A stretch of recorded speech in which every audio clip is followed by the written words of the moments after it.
You can take the sign down, no women allowed. Oh, there's one. Oh, okay. Where's all the ladies?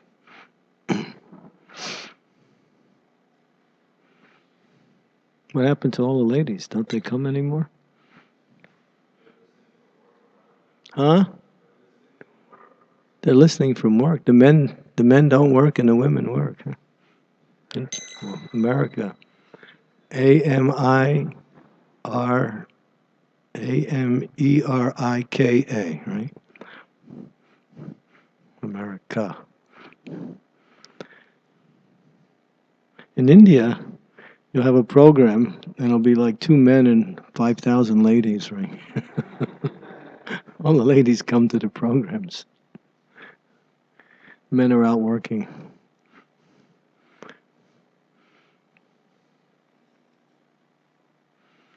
Anyway, whoever's here is here. Jai Radha Madhava Kunja Vihari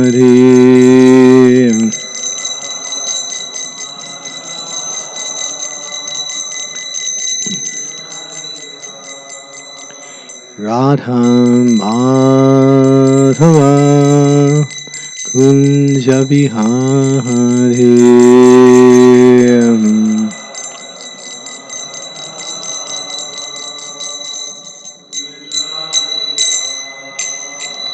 Jai Gopi Janavallabha Girivara Ahari Jai Gopi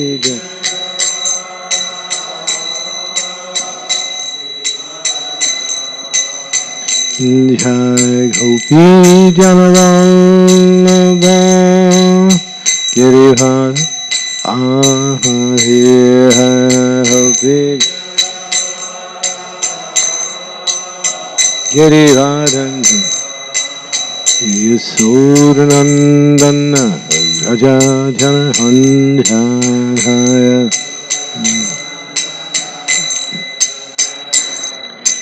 Yasodhanandana Raja Janahandhaya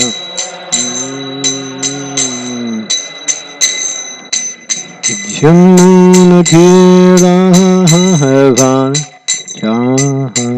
Jamu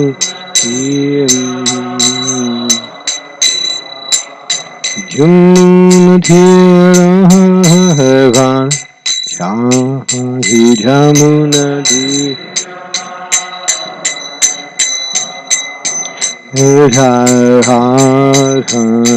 Madhavan Kunja Vihari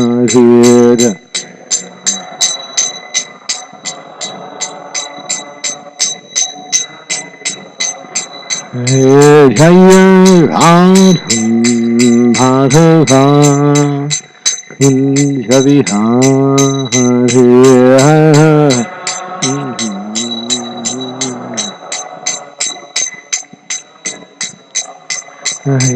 Jai Gopi Janavallabha Girivara Jai Gopi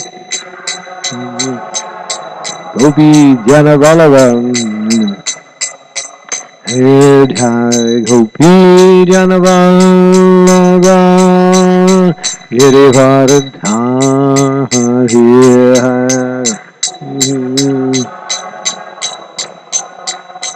Girivardhan Yasodhanandana Raja Janahandhaya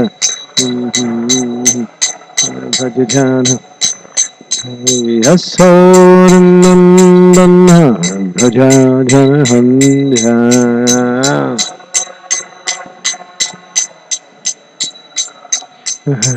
Jamuna Tirahavan Jamu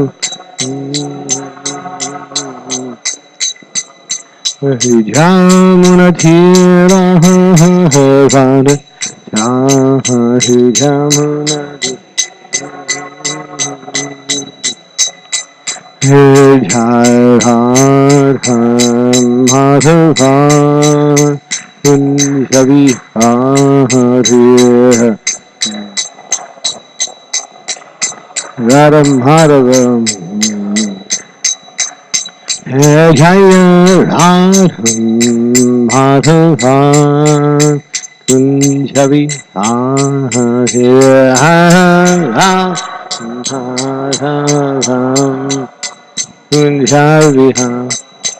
Kunjavi Hare Gopi Janavallabha Girivara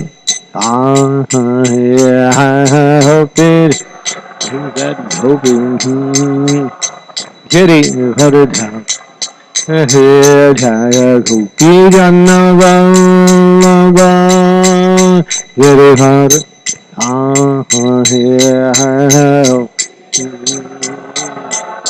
Gopi Janavallabha Yasodanandana Gajajanahanja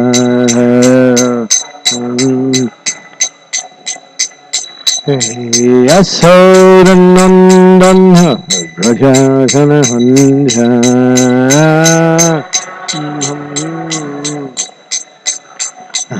Jamuna Tira Havana Jahari Jamuna Hey, Jamuna Tira Havana Jahari Jamuna Har Madhava Kunjavi Hare Radha Madhavam Radham Madhava Kunjavi Hey, hey, Radha Madhava Kunjavi Radham Madhava Kunjavi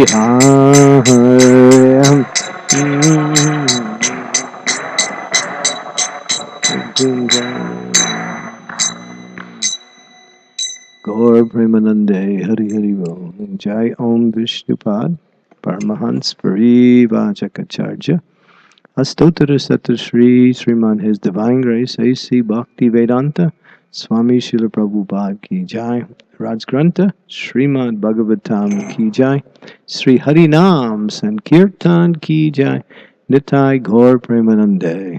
Glories to the assembled devotees. All glories to the assembled devotees. Glories to Sri Guru and Sri Gauranga. Om Namo Bhagavate Vasudevaya.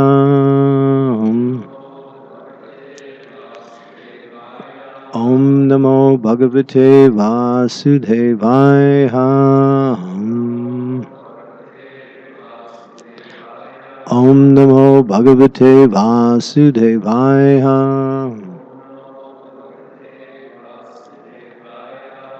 Canto 6, Chapter 5, chapters entitled Narada Muni Cursed by Prajapati Daksha, text number 25. Te cha pitra samadishtahan prajasarge drita vrataha narayano sarar jagmur yatra siddhasva purrajaha te cha pitra samadishtaha prajasarge drita vrataha narayano saro jagmur yatra siddhasva purrajaha teta pitra samadishtaha prajasarge drita vritaha narayano saro jagmur Yatra siddha svabhurvajaha.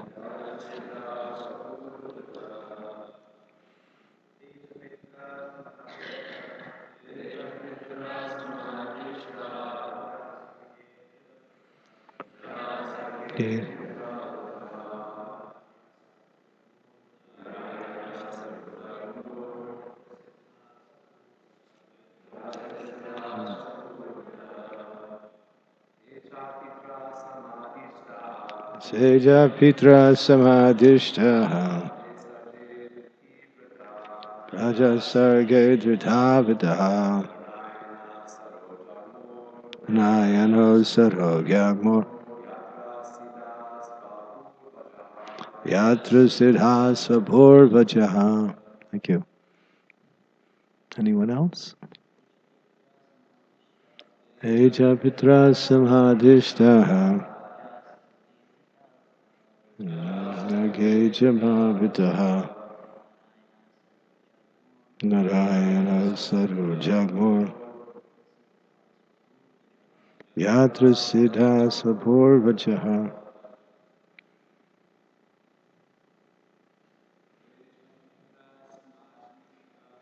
Teja pitra samadhishtaha. Ratsake chudavitaha.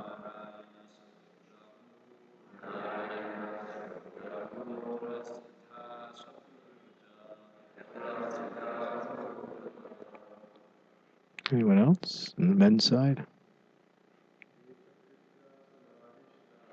Teja pitra samadhishtaha. Ketuvadvitaha. Narayano Sarar Jagmor. Yatra Siddha Swabhur Vajaha. Anybody else? Janakinath? Teja Pitra Samajidha. Dasarge Dridhavida. Narayana Sarar Jagmor.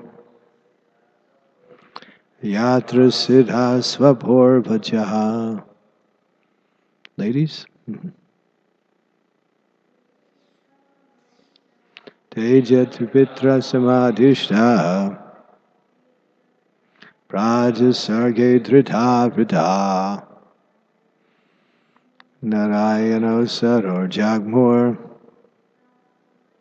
Yatra Siddha Svapur Vijaha. Maria?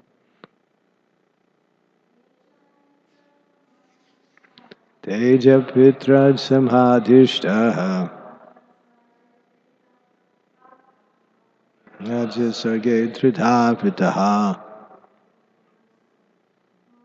Narayana Saror Jagmur. Yatra Siddha Svapur.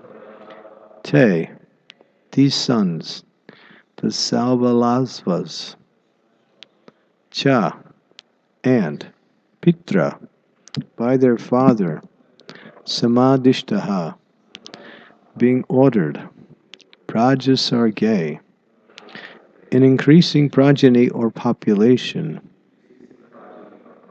Drita Vritaha, accepted vows, Narayana Sara, the holy lake named Narayan Saras,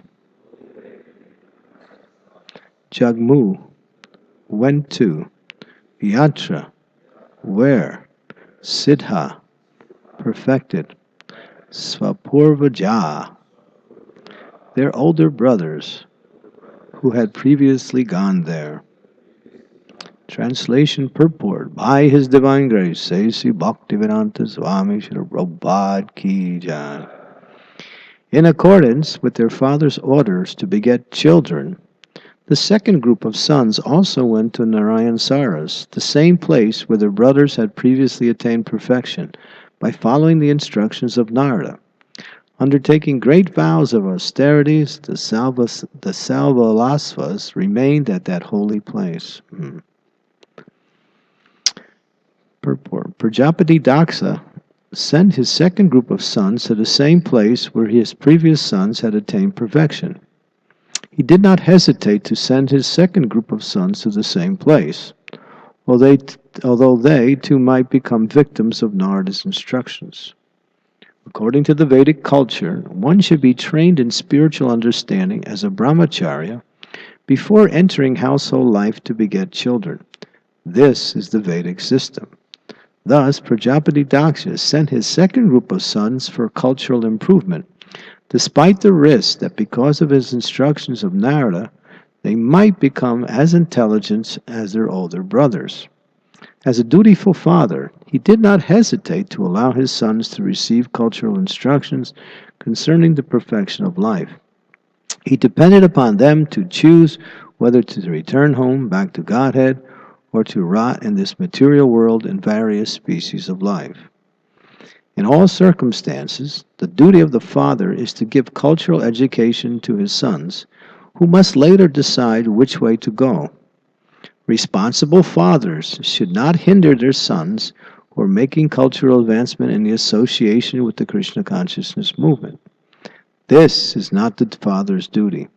The duty of the father is to give his son complete freedom to make his choice after becoming spiritually advanced by following the instructions of the spiritual master. Om Agyan Timirandasya Gyanajana Salakaya Chaksu Unmilitam Yena Tasmai Shri Gurave Namaha Shri Chaitanya Manopistam Staptitam Yena Bhutale Swayam Rupa Kadammayam Dadanti Swam Padantikam Bandeham Shiguro Shyuta Padakamalam Shigurun Vaishnavamscha Sirupam Sagrajatam Sahagana Raganatam Vitam Tam Sajivam Swadetam Sadutam Parijana Sahitam Krishna Chaitanya Devam Sri Radha Krishna Padam Sahagana Lalita Sri Vishakam Vitamscha Hey Krishna Karuna Sindhu Dina Bandhu Jagatpate Gopesha Gopika Kanta Radha Kanta Namostute Tapta Kanchara Gaurangi Radhe Vrindavaneshwari Rishabhanu Suti Devi Pranamami Hari Priye Pancha Kalpa Taruvischa Kripa Sindhu Bevacha Patitanam Pavanebhyo Vaishnavebhyo Namaho Namaha Nama Om Vishnu Padaya Krishna Prestaya Bhutale Srimakti Bhakti Vedanta Swami Iti Namine Namaste Saraswati Deve Gauravani Pacharine Nirvisesa Sunyavari Pastyatya Satarine Jai Sri Krishna Chaitanya Prabhu Nityananda Sri Advaita Gadadhar Sivasadi Gaura Bhaktarinda Hare Krishna Krishna Krishna Hare Hare Hare Rama Rama Rama Hare Hare. So, the duty of a father. Whoever has a position has a duty. But the idea is, what is that duty? So we should understand this point very clearly, that whatever position you have, there is also some responsibility and some requirement that comes along with that situation. That is life. Life means to be responsible for where you are and how to make progress from where you are. So in the case of persons who have charge over other people's lives, their responsibility is greater. You have to think about that. When you're responsible for someone else and what you do or say in relationship to those persons make a difference in their life, then your responsibility is very great. And if you miss, then not only do you fail, but you also get a reaction because you affect the life of someone else. Therefore, responsibility is really an opportunity to go up or to go down. It's like a double-edged sword. We want to go up, and therefore we must accept responsibility on behalf of our position and on behalf of the Supreme Lord. But knowing that responsibility is fundamental to carrying it out properly. So here we're hearing about what is the responsibility of a father. responsibility of a father, as it's explained by Rishabdev in Srimad Bhagvatam in the 5th canto. What is the first word? Pati nasasya, janane nasasya, guru nasasya, namochaye sarvapeta mityam. One should not become father, one should not become mother, one should not become guru, one should not, the word is not, become teacher, temple president, sannyasi, whatever, unless they can, what we say, deliver or move their disciples, children, towards the goal of life. Great responsibility. We don't hear that. People produce children like cats and dogs, and they don't even take responsibility for them. And their children grow up even rejecting their parents. And that's quite common nowadays because the parents really didn't give them the proper understanding of how to make progress in life. Nor are they making progress in life either. So this is animal life, as Prabhupada would say. Simply to beget children doesn't make you a family. And see, just like he says, cats and dogs, they can produce so many children. The litter of a cat and dog is like 6 to 12 children sometimes, each time they give birth. So if the human beings try to copy that in terms of, excelling in, that type of activity, then it's just animal life, right? It's just animal life. Or sometimes we see in certain cultures, because people are poor, they produce a lot of children so they can have a good workforce. They can work in the fields and they can do a lot of things. And that way it helps the family move along doing the work they needed. They do that. So these things are extraneous to the real goal of life, at best, and somewhat opposite from the real goal of life. So therefore the Shastras very strongly enjoin and what we say warn, don't take on a responsibility unless you can help those you're becoming responsible for. And that's true. Because each time you take a responsibility, you should know that you can go up fast and you can go down fast. It's the way it is. It's a double-edged sword. But because there's no sukriti, there's no, what we say, what is that? Samskaras.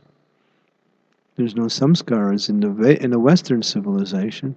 People don't know the goal of life, and therefore they just simply produce kids just to have kids. It's a nice thing to have. You have a kid around. He looks like you. Can have, if you want to look at yourself, you can look at your kid a little bit. I have to get a big mirror. It's kind of like the Oedipus complex, right? So that's not human life. So responsibility comes along with, position. Big responsibility. Here, so Prabhupada makes that point. Now, it's interesting, Daksha is actually acting according to his responsibility.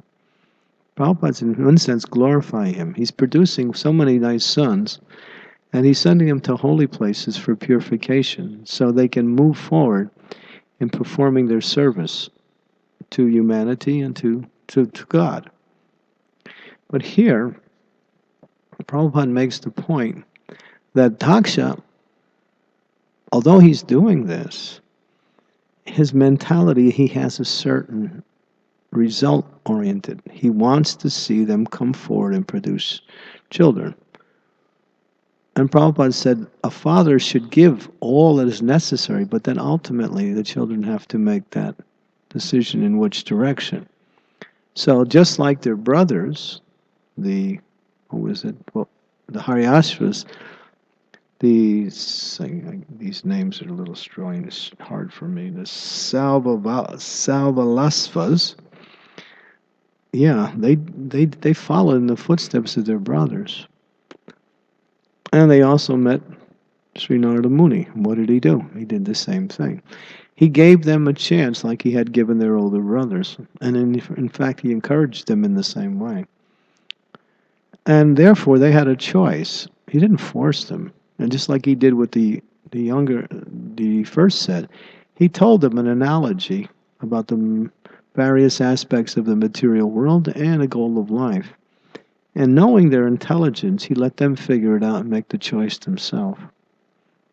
A guru or a teacher should not force, but should teach in such a way that those who they are teaching are encouraged by the teachings.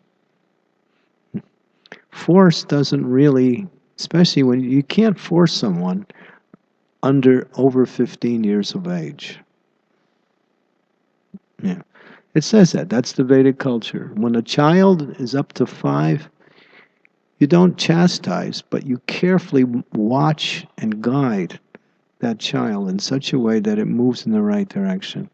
If it does something wrong, the parents have to be there. But to strongly or to berate a child at that age, it should be with love but strong guidance, will cause the child to somewhat have a little enmity towards their parents. So a lot of love in the first 5 years, that's required, but a lot of concern at the same time. Therefore, we see sometimes in this society, people go to work after they have children. That's the worst thing. The mother should stay with the child at least till 5 years old. And that way the child grows up very, very strong physically and very, very happy as a child. And he has the care of his mother and the support of his father. Like that. That's Vedic culture. That is called the time when the seed is very much planted in the emotional body of the child.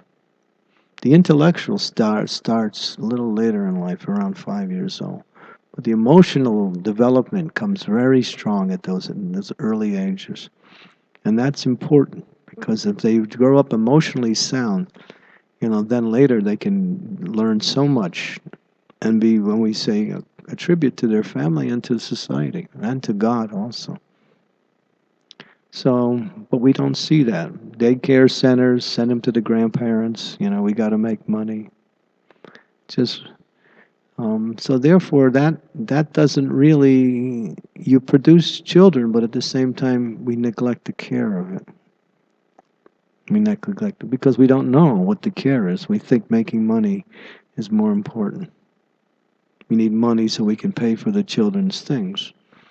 Well, that's another thing. But the point is that without the emotional stability in the child in the early age, the educational ability, which comes around the age of 4 and 5 years old, doesn't really develop in the proper way.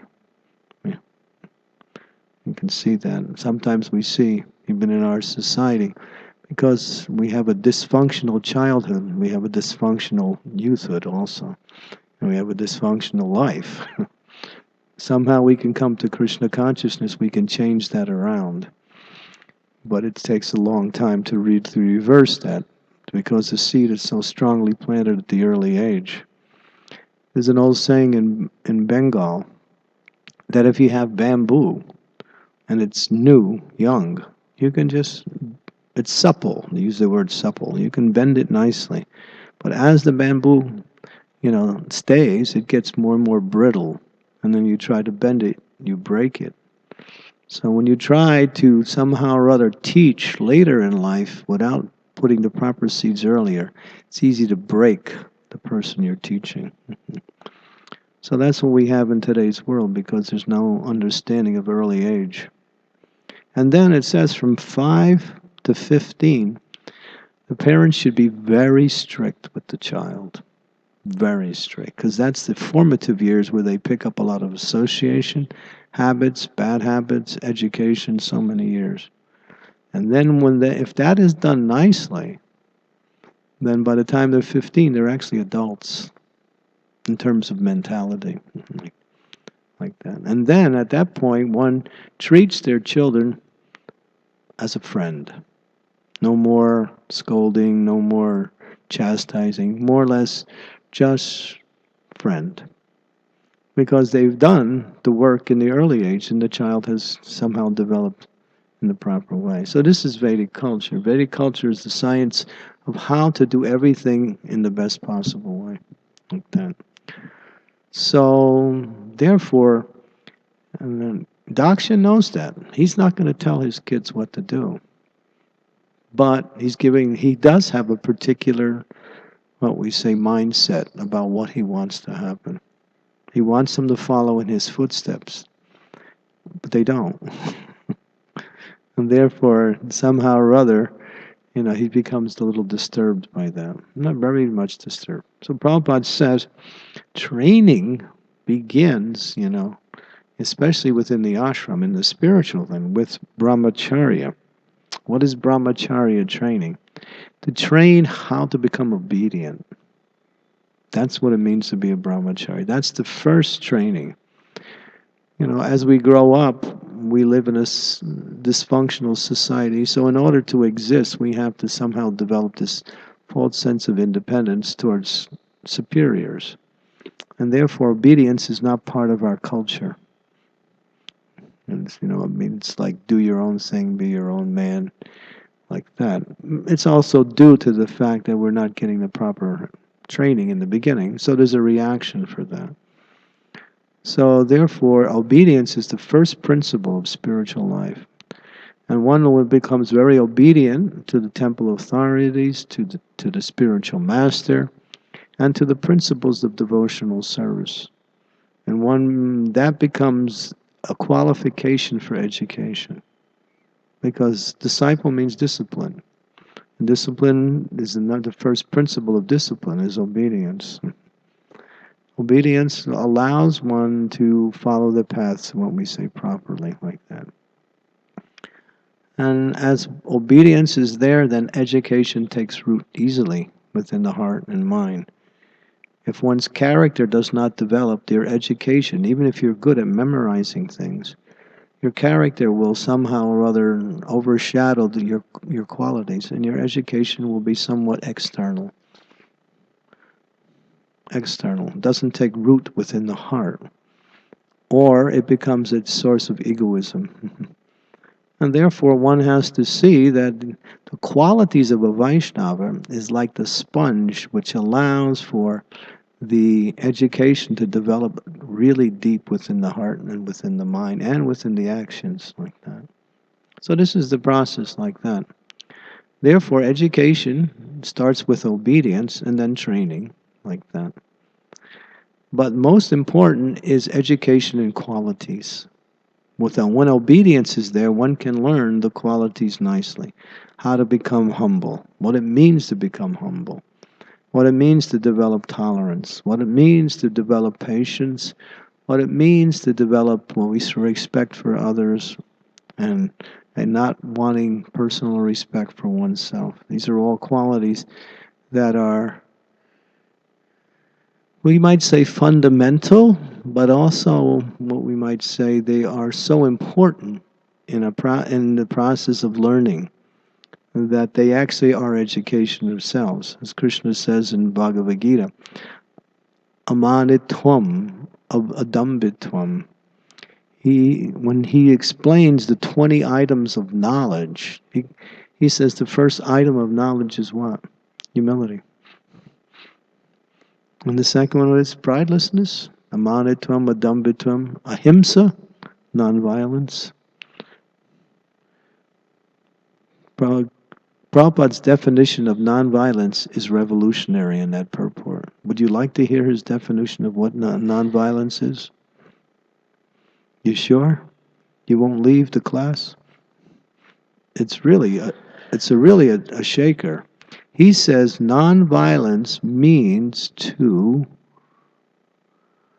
that if you see someone suffering and you don't do anything to help them, then you are contributing to their suffering, therefore you are violent.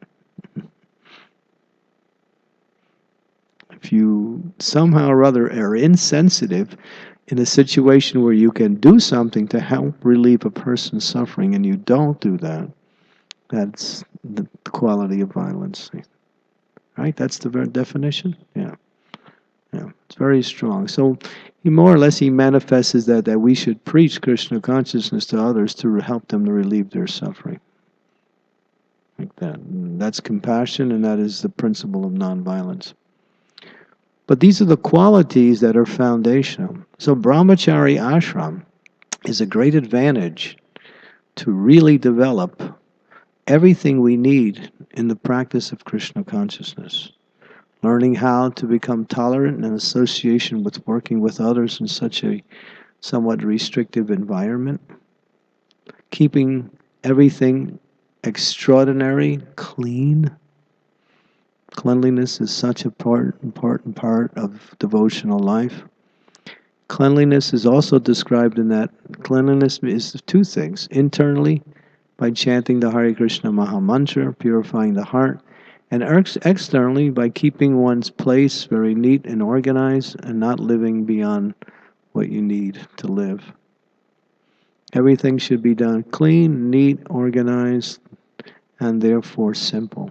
And then that makes it easy to focus on the goal of life. If we have too many things, it's hard to keep clean.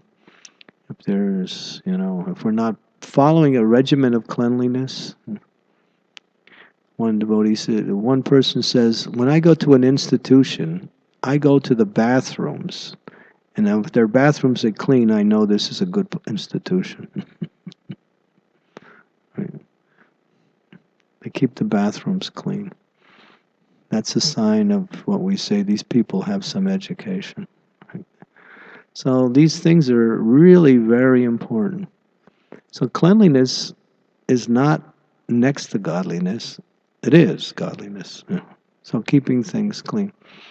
And Prabhupada taught us a type of cleanliness that was somewhat revolutionary, that it's so clean that you can't find any dirt, even if you look for it. That's how clean it should be. And he said, the number one duty of the temple president is to keep everything clean. That's what he said. One time he was, I think it was in the Vrindavan temple, and one temple president, Akshaya Maharaj, his name was, Akshayananda Maharaj. Yeah. He was really proud. They had done a Maha cleanup of the temple and all the area. And he was showing Prabhupada around. Prabhupada was smiling, said, yes, this is very good. Temple president's number one duty is keep everything clean. And then somehow they came to this one area and there was some dirt in the corner. Prabhupada said, what is this? The whole mood changed. The whole mood changed. And then Prabhupada wasn't so happy anymore. So that's the kind of cleanliness that is meant to be within our society. And cleanliness is a form of preaching. It's a form of preaching because when everything is clean and neat and orderly and works, things should work. Like you turn the shower on, it should work. Everything should work nicely. Then it's actually, when people come in, they say, oh, these people are really nice. And that inspires people to join and also to stay. If a place is dirty, nobody likes it. Or unkept or neat, unclean, like that. So this is a very important part of education within the brahmachari ashram. And it's a great austerity, like that. So that's one of the principles.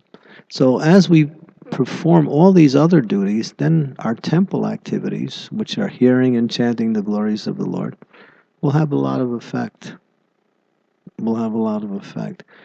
So we have to also be somewhat foundational in our personal life in order to be, what we say, able to properly execute devotional service. Bhaktivinoda Thakur talks about that in Chaitanya Sikshamrita. The importance of fixing your material needs in such a way that they support your spiritual practice and not take away from them, like that. That's very important. So brahmachari life is a great opportunity to learn so many things, develop so many good qualities. And then, as Prabhupada mentions here, then one may go on to accept the Grihastha ashram. And then one will be ready to take on the responsibilities that come by with Grihastha ashram. Because that requires greater efforts to maintain and to, what we say, to proliferate. So therefore, unless one is trained properly in the principles of brahmacharya, which is the principles of detachment, household life, one can become attached in the wrong way.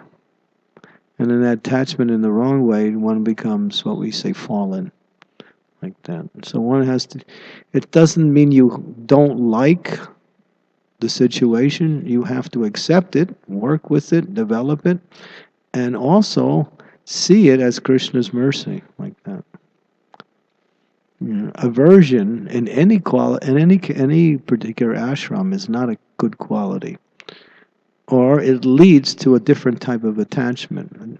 Because wherever there's aversion, there's also attachment, and vice versa, like that. So brahmachari life teaches you to be simple, and simplicity is a quality that is fundamental to what we say, humility and detachment. Detachment. We want to go back to Godhead. And if we're attached to anything in this world, that means that attachment causes us to take another birth. So preparing ourselves. No one can be free from attachments all at once. Sometimes I think devotees misunderstand that we should be completely detached right now. No, it's not always possible, but we should be attached to the principle of enjoying that idea of that whatever is causing us attachment. We should be detached from the enjoying spirit. And learning that real enjoyment comes, or what we say lasting enjoyment comes through devotional activities. Narada Muni knows that. He knows the goal of life. He's practicing the goal of life. Prajapati Daksha knows it also. But he has a different service and he has a different mindset. And therefore he's going to, want his children to move in a certain direction towards household life. But Narada Muni says, why waste your time? You're already educated. You have good qualities. You have culture. Just move towards the goal of life in a very, what we say, direct way. Don't take any detours like that. Basically, that's what he's saying. So that basically is the essence of this particular purport, that the father has responsibilities, and it's not the father's duty to hinder the development of Krishna consciousness, like that. It should always encourage the child in the right way, and that ultimately whatever the child makes decision, that should be accepted, like that. It's not a child anymore, it's an adult. Okay, so these are some points. Any questions? Yes, Jai Jagannath Prabhu. You were mentioning in the beginning of your class that, there's 5 years you show them love, then some 10 years there's sternness, and then at the age of 16 you become friend. Okay. So someone at the age of 16 you can instruct.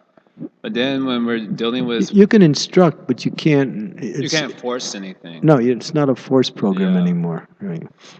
So that's like clear. But then when you're dealing with like new man coming into the temple, let's say the ashram situation, then you can't instruct them. That's obvious because of the training, the mentality that they come into the temple with, and so on.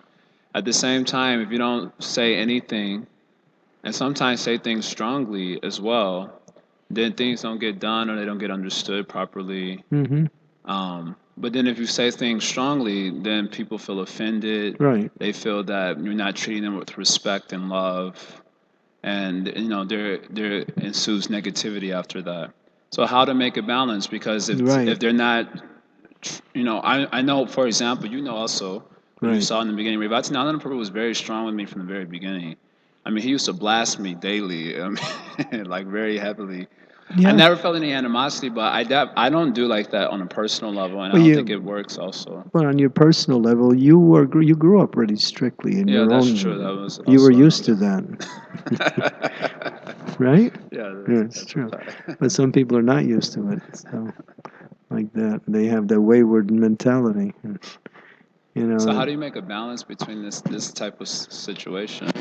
Well, I think there's an organizational consideration in your question that when one comes in, they should also be trained in what are they required to do and what they're required not to do, and that should be clearly, delineated and explained what it means to be. Prabhupada said the temple is like a hospital, not a hotel. It's a hospital. That means we're getting cured from our material diseases. So there has to be some, what we say, restrictions and also some adaptions like that. Restriction is those things that doesn't fit within the temple environment, and adaptions means there's certain activities we have to perform like that. Now, but one thing I found, which is somewhat of a deficiency in the management or side, is that we don't really let people know what is expected of them. And that has to be done carefully. Therefore, there should be actually a written set of what we say do's and don'ts within the temple. You get up at a certain time. You're here at a certain time. Teaching punctuality, teaching cleanliness, like that.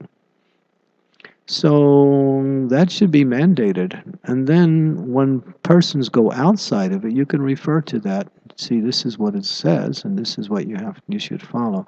That way, it goes beyond the individual who's speaking, but it's actually it's there in writing. I've agreed to come into the temple. That means I've agreed to follow these rules. But if the rules are not clear or not written, then when things come up, we try to establish a rule all of a sudden. And all of a sudden, it becomes somewhat arbitrary, and people don't want to accept that. I've seen that. So therefore, if you have you have everything clear what you expect as far as protocol and attitude, then all that can be, So that's there. You see wherever there is success, there's a lot of rules and regulations. You got to have it. It's not. This is the way to actually move people in the right direction. It's not that if someone goes outside of it, they are, removed from the temple. No. Just like in Chaupati. To come into that temple is very difficult to get into the ashram. Very difficult. So there's 3 stages. They have people who live in the temple area who work outside. So they're called, what is it, BT? BT. And then there's another group that are training to live in the temple. They don't work. They're brahmacharis also. Yeah. And then they have the actual mainstream brahmacharis. So when you get to mainstream brahmacharis, one thing that is, if you say no to an authority at any point, you have to leave once. So they know that ahead of time. Yeah. They know that ahead of time. It's not that they're thrown into that arbitrary situation and then all of a sudden. They're clear what it means to live in the temple and live in a certain way. And then there's so many rules. And therefore you see the quality of the brahmacharis are really high class and they're strong. They're educated. They can preach, they can travel, they can do anything because they have a strong it takes time to develop that, but there has to be a system in place. And then enforcing the system is easy when it's in place. When it's not in place and you try to arbitrarily do things, then you're going to have problems. You're going to have problems. And then people are going to say, who are you to tell me what to do? But when everything is written and it's understood and there's like darshans and discussions, then oh, this is what it means to stay in the temple. But what am I getting out of it? I'm getting an opportunity for self-realization. So, not just a place to sleep and eat because I don't want to work. It's like, that's not the point. So that has to be there. So I would say the more responsibility is on the temple authorities to establish this, what we say, structure. And then when people come in, they know. And those who have been there for a while, they're functioning according to this structure. They're a role model for other people who come in. They're a role model. When you come in, you need role models to show exactly, how it should be done. But things don't work when you try to arbitrarily just create some kind of structure due to circumstances as they arise. It just doesn't work. People will not follow, and it's natural. Okay? Does that help answer your question? Yeah. Any other discussions on that point? Yes. Yeah.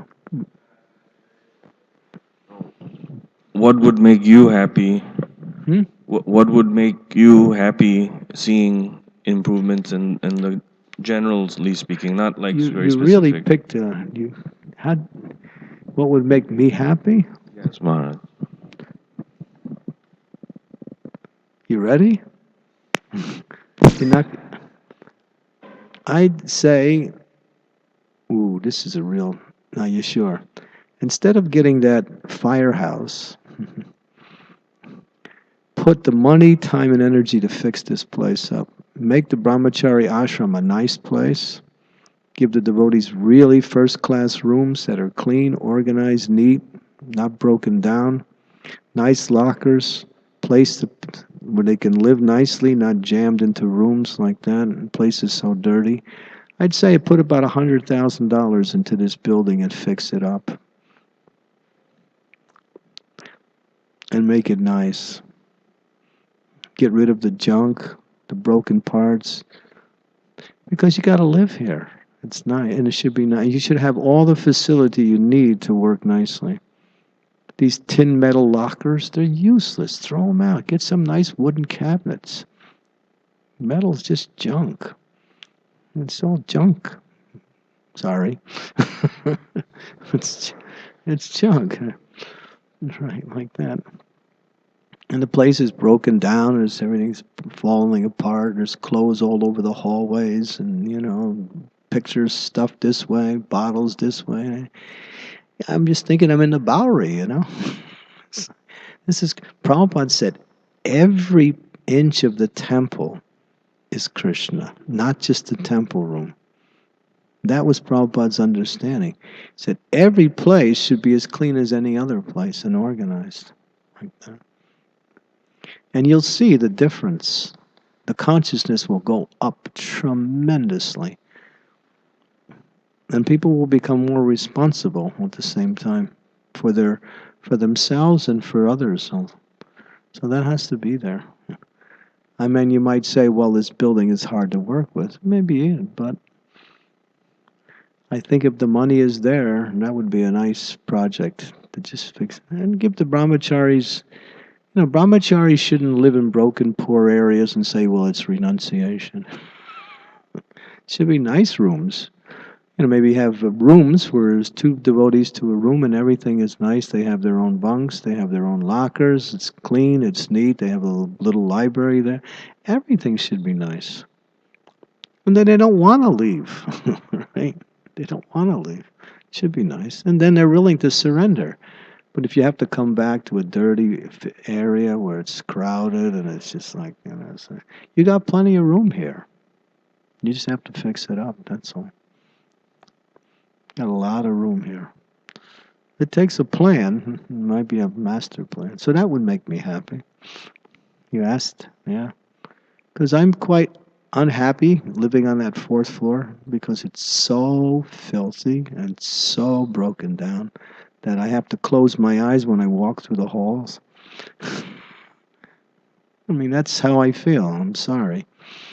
I'm meticulous when it comes to cleanliness, and that's the way I've been trained. I'm not ideal. I could be better, but that's the way it should be.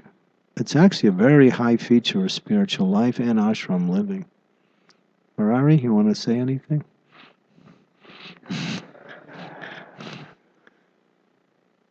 Murari also, we were sharing this the other day. We were discussing this. He also feels the same way.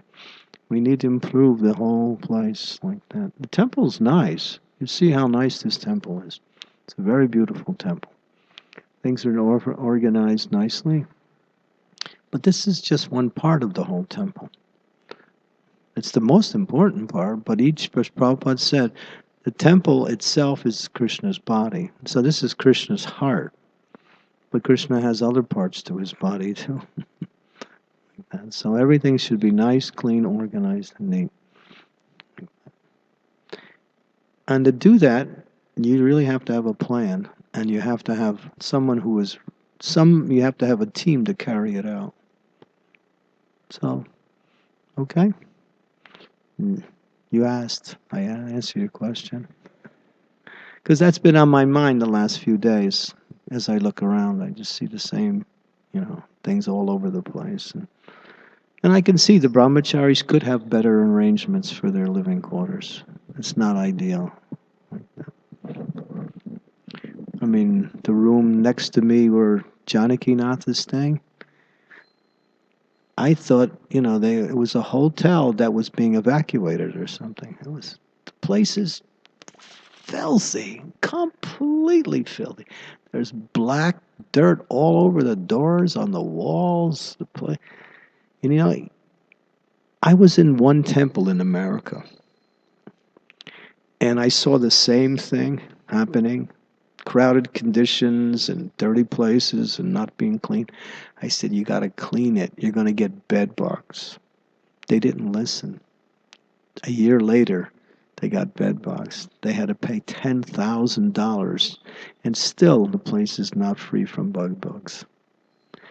And this is one of the dangers if you're not clean. Bed bugs come, and bed bugs are very, very, very difficult to get out once they get in. Yeah. And they're a menace. They're really a menace. So, yeah, you have to be so clean. So today, actually, on the calendar, I'm not sure exactly the connection, but I saw it's Kundicha Marjanam. That's what it says on the 27th. So I just happened to be talking about that. Marjanam means clean. Kundicha is the temple in Puri. Like that. You have to leave. Yeah, thank you. So yeah, do a Maha cleanup every weekend. Just get all the devotees and just clean. I know one temple in Europe that it's so clean, you would be astonished to think, is this actually a temple? It's impossible to be this clean. It is. You can't even find, and it's a farm community. It's a farm community. It's Hungary, New Rajadam. That place is so clean that you would think, how is it possible?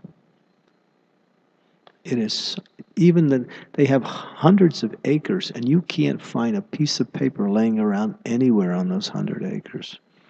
There's no dirt. The only dirt is the real dirt. It's so clean. It's kept immaculate. It's like that. It's amazing. And all the devotees have that consciousness. Their homes are like that. The temples is like that. Everything is like that. It's spotless. And when people come, so many guests come, they notice how clean it is. It's amazing. I remember it was John Mastami, and they had fireworks one night for John Masti, because they were fireworks to kind of like part of the program. So the next day I was sitting with Shivaram Maharaj. We were taking lunch together. And I happened to be taking a japa walk that morning earlier. And I noticed in the area where the fireworks, there were still these pieces of paper where the fireworks went off, and there was that, the debris from the fireworks. I mentioned it to him. Immediately, he called over his temple president, temple president, not just anybody. He said, check this out and get this clean right away. He was really concerned. And within a few hours, that place was clean. That's the consciousness, so clean, like that. So that takes a while to establish, but once you do it, it's amazing. And part of keeping things clean is not having excess, If you have excess, have a place for storage.